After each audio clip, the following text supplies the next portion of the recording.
36 years ago, this smart, young, and articulate man walked into my office.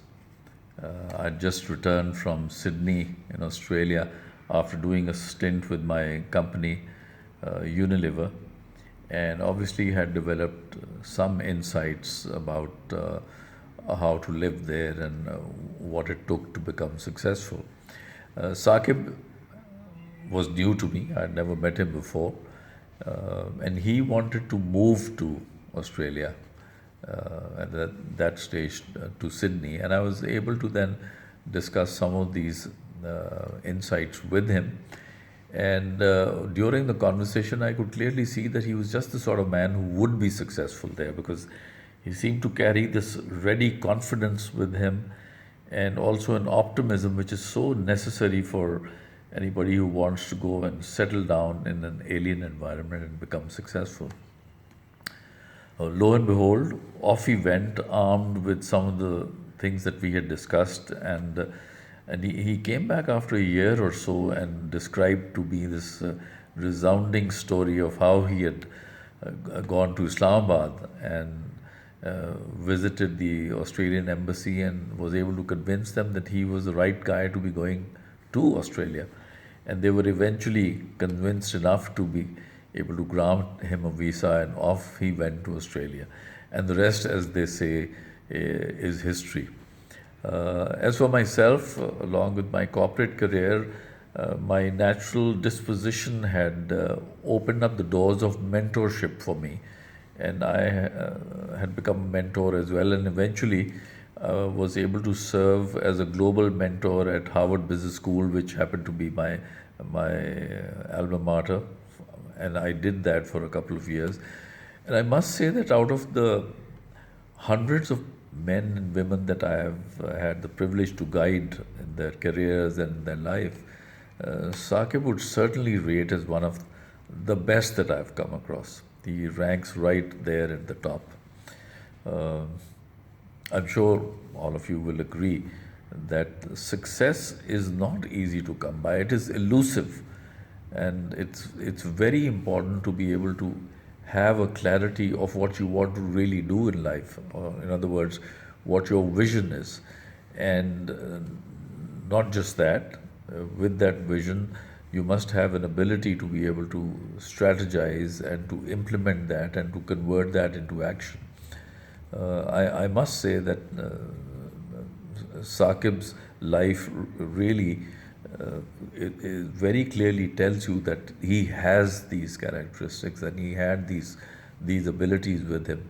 And it was these abilities coupled with the resilience that he's always displayed, which have enabled him to move on and to be able to come up with solutions every now and then whenever things went against him, because it was not easy, the way he describes it, and you will read that in the book itself, that he went through very tough times, but each time he was able to get up and come up with solutions and then keep moving on and on. One of the other traits which I've always felt with Sakib is this business about loyalty. I personally value loyalty immensely, and I must say that Sakib's life clearly portrays that he has been able to drape the people around him, whether it's his family or his friends, with this mantle of loyalty always. And I think that's been one of the key reasons why he has been so successful.